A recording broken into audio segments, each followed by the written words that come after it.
got a new gun, didn't tell me. Well, I'm gonna try it out first. Oh yeah, here we go. Yes, sir. Hide this from me. I'm gonna try it first. Care what he says. It says right here, 22 caliber. Yes, sir. 22 caliber. 3622. Well, it must mean 22. All right.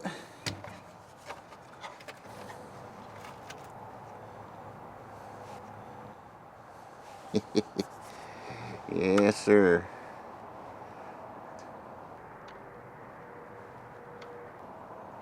Hey, have you not learned when enough is enough? Did you not learn your lesson from the last time? What? What are you doing? It says 22 caliber. That is not a 22 long rifle. That is an air rifle. It's an air gun? I thought this was a regular 22 long rifle. I don't see no pump. I don't see no gauge for, all that good stuff on it. I don't see a brake barrel or anything like that. I figured, 22 caliber. Gotta be 22. You know what? This time, you're gonna learn.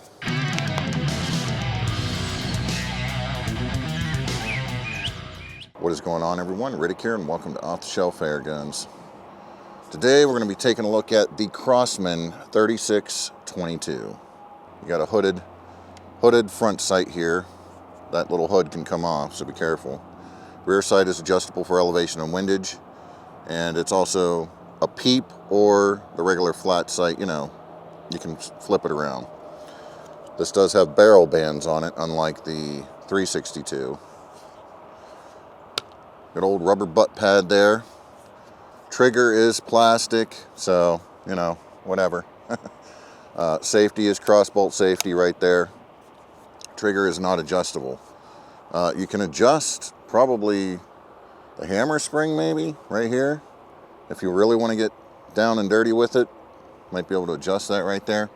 I'm not fooling with it, but for those that like to fool with it, might be able to.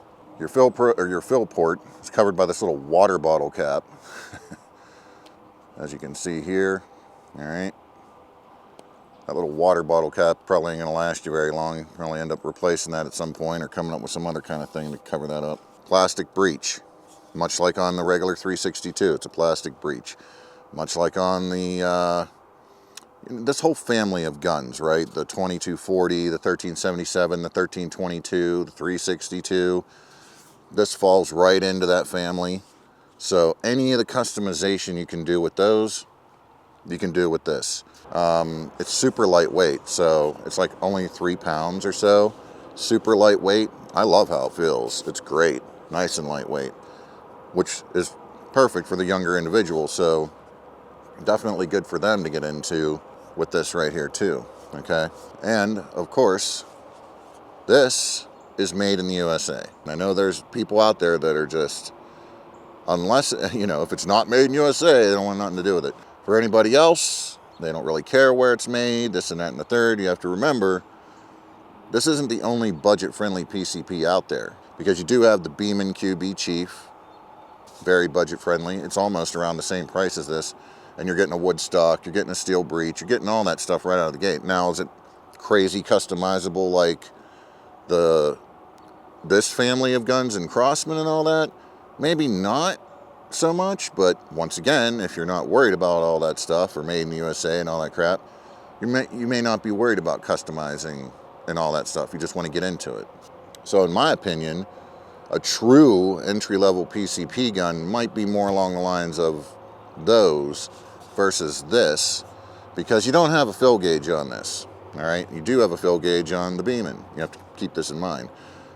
And now, also keep in mind, I don't actually own the Beeman. I'm just literally being a realist here with you, okay? Anyway, this does not have a fill gauge. So when you're filling this, it fills to 2,000 PSI. You have to use your pump gauge in order to watch, where you're at on the fill. With that said, it's super quick to fill. It's like bing, bang, boom, done, filled and ready to go. It says 25 shots per fill. You do get more than 25 shots per fill, but of course it drops off because it's not regulated. So there's that too. Also, with the fill gauge, not having a fill gauge, not having a pressure gauge on this or whatever. Well, they don't have pressure gauges on CO2 guns. Nobody has a problem going out there putting the CO2 cartridges in and shooting away and be like, uh-oh, the CO2's dying or whatever, right?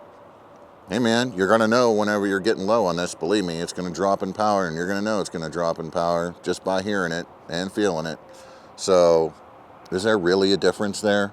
The only difference is, instead of going to get CO2 carts, you just gotta go fill it back up with your pump. We're gonna get into some plinking, and then we're gonna run it over the chronograph, and then do a little bit of accuracy with it, okay? I know I spout on and on and on, but we're gonna get into it right now. The main one we're using today is the JSB Exact Jumbo Express, and they are 14.35 grain. And I got the audio field recorder out there so that we can get the ambient audio, because I'm using a lav mic, so when I'm shooting it, you're not getting the full effect. So we'll get the full effect of the audio and what the gun sounds like being shot with the ambient audio eventually here through the video. Through the course of things here. Start things off the right way. Ting! Yes, sir. It has no problem patinging. No problem patinging. Now the trigger pull on this, we looked at it in the first look video. We're going to do it again, but I noticed that in other videos and stuff like that, and other people's reports, it's all over the place. So when it comes to the trigger pull, I can tell you what mine's doing. But that don't mean that's what's going to be what yours is doing, so it seems like the results will vary with that.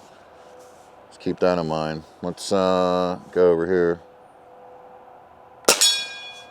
Pating! It really rung that one.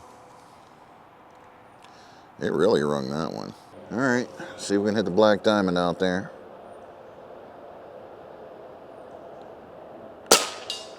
Patong! Yeah, we can. Yes, sir, we can. I know most of my viewers know, but for those that don't know, where I'm currently sitting, the black diamond target is about 70 yards away. When I do my long range stuff and I'm going up to 100 yards, I actually go back that way and set up, and then, you know, to make it to that 100. But from where I'm at right now, the black diamond's about 70 yards. We hit it. About that saw blade in the middle. Tong. Yep, no problem. So, oh, I know. We forgot to do it almost. See? Always forgetting something. Let's check the ambient audio. I'm just gonna fire 2 shots to hear the ambient audio. I'm not gonna hit any targets. I just wanna hear what the gun sounds like ambiently.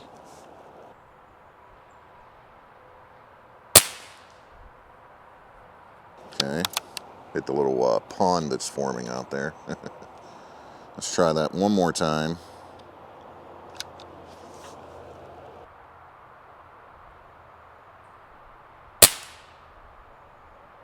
Okay. Well, that's what it sounds like ambient with the ambient audio. So now what we're going to do is we're going to go up back in the backyard, do some chronograph tests. I'm going to fill the gun back up before we do it so we know we're full and getting the best possible result out of it. Then we'll come back down, do a little bit of accuracy. All right, we're up here in the backyard. We're going to do a little bit of a chronograph test here. See what we got. We have, that we're going to be using and testing, the RWS Hobbies. They are 11.9 grain. That's the lightest one I got. And we're going to try the hollow points, which are 14.3 grain. And then we'll try the Crosman domed ultra heavy at 19 grain. That would be my heaviest that I have currently. I did fill the gun again to make sure that we're getting the most accurate result here. I already took about 3 shots because I know that when it's not regulated, you're going to get peak performance after 3 or 4 shots. Once you're at 3 or 4 shots deep, that's about where you're going to start getting the peak performance. So, see what happens here. 719. 719. Okay. That's above their claimed FPS. That is above their claimed FPS. See what else? See, we'll do another hobby and then we'll move up to the next one. 717. All right. Hey. Yeah, that's not usually the case with Crosman, by the way. So, actually pretty happy to see that. Okay. It's hitting their claimed FPS. How about that? Now, the Crosman hollow point's at 14.3 grain. 677. Hey. 677. That's not bad. It's not that far away from the, you know, the claimed FPS with alloy, let alone lead, so. 671. Okay. I like that. That's not bad at all. At all. Now, we're going to move on to the domed ultra heavy Crosmans and see what they're doing. 19 grain. All right. 603. Huh. How about that? 603. I like that. I like that. Haven't really, it's not a drastic drop off. Pretty drastic difference in the weights, you know, from 12 to 14 to 19. And we're all kind of still in that 600 to 700 range. Like it's all within there so far. Let's try one more 19 grain. 599. All right, so it dropped under 600 on that one. Okay. Hey, that's pretty good, if you ask me. I like that. More than enough to get your small game hunting or pesting done. So, yeah. How about that? I like it. All right, now, while we're up here, we are going to do, and I know I did this in the first look video, but we are going to do another trigger pull test because I'm seeing reports and videos of it all over the place. People are getting 4 pounds, they're getting 6 pounds, they're getting 2 pounds, they're getting all over. All over the place. We saw mine was between 1 and 2 when we did mine, so we're going to try it again just to see where we're at, because it honestly doesn't feel that bad when you're shooting the gun at all. So here we go. See what we get.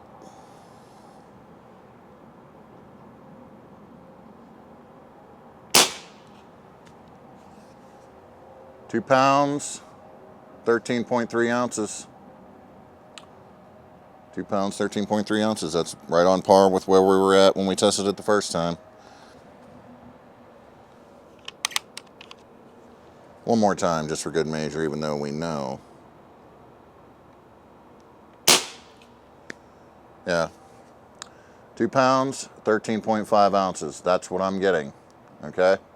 See it right here, folks. And you saw it in my first look video as well. Mine gets around 2 pounds. Okay? That's what we said. On average, mine is getting about a 2 pound trigger pull. This is not a case where you're going to watch my video and say, oh, he's getting a 2 pound trigger pull. Mine's going to be 2 pounds. It's just not going to be the case. It's just one of those things where the results for you will vary. All right? And there's no real way to adjust it. So what are you going to do? Let's get back down the hill and do some accuracy. All right, we're back down here. We're going to do a little bit of accuracy. And we will be using the GSB Jumbo Express for this, because it likes these the best. But we will put 5 of the Crosman hollow points down there too, just to see what they're doing. And of course, you know, even though this is the full review, I always go and we do video after video on stuff, so we will eventually do more accuracy videos and stuff like that. I got a target down there at 30 yards. That's what we're working with, 30 yards, open sights. You know how I am. I'm always pushing it to the limit. I think this gun is probably best at like 30 yards or less. You probably could push it out further if you get the upgrades and you do that and put a scope on it and all that stuff. For those of you out there that, you know, you just can't shoot without a scope, well, I don't tell you. You're just gonna have to get the upgrades. That's all there is to it. Me, luckily, I grew up on open sights. I prefer them. Let's see what we get. Let's see what we get. We're just going to put 5 down there. We're just looking for the groups.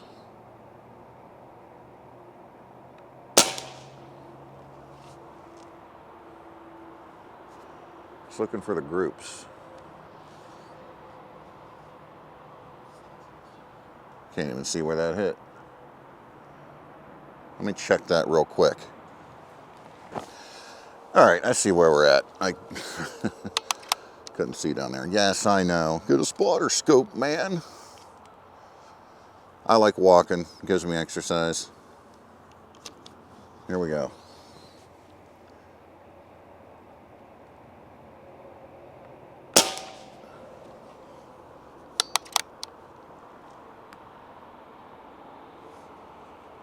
I don't know. That was 2. This will be number 3. We're doing 5. This will be number 3.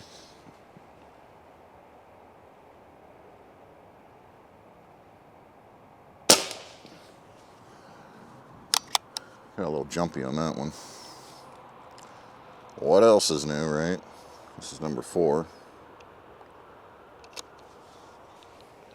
Number 4 here.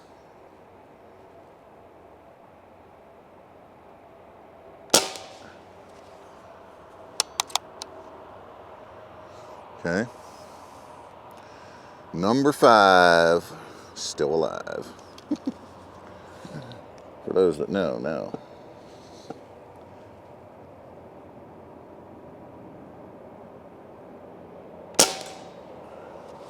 Ah. Hey, man.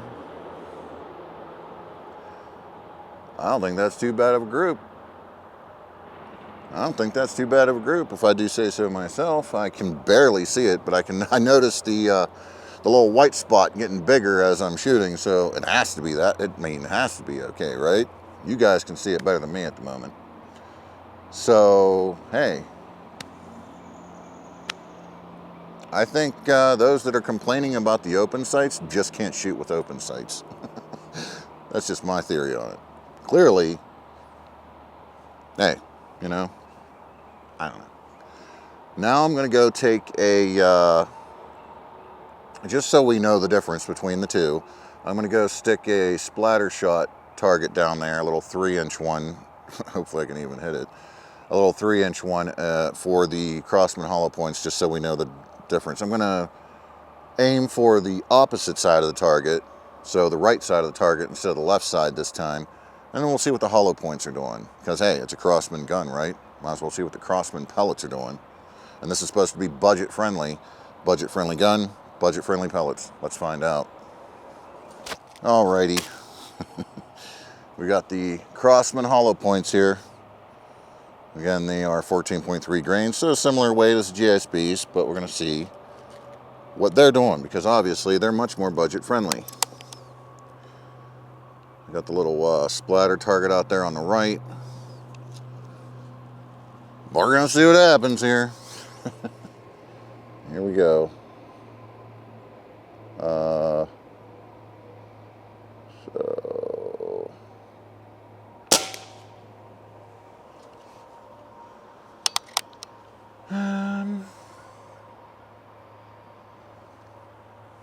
I don't know if I hit it. Take one more shot and then I'll check it. Just be sure. Just to be sure.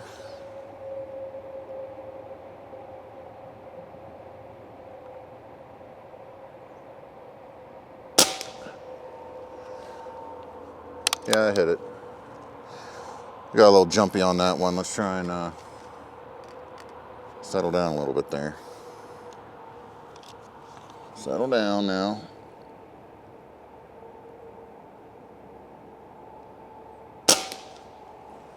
Okay.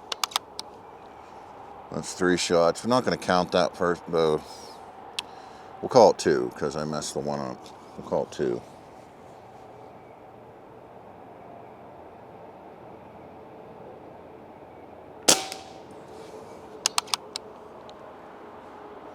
That would have been 3.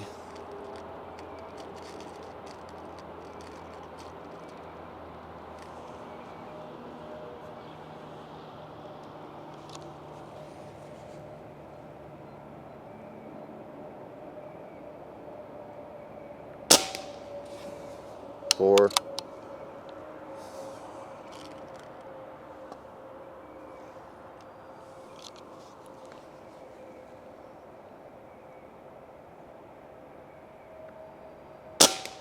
Five.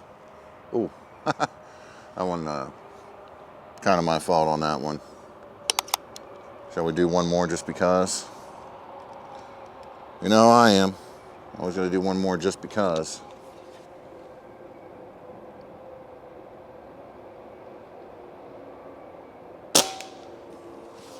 Yeah, well.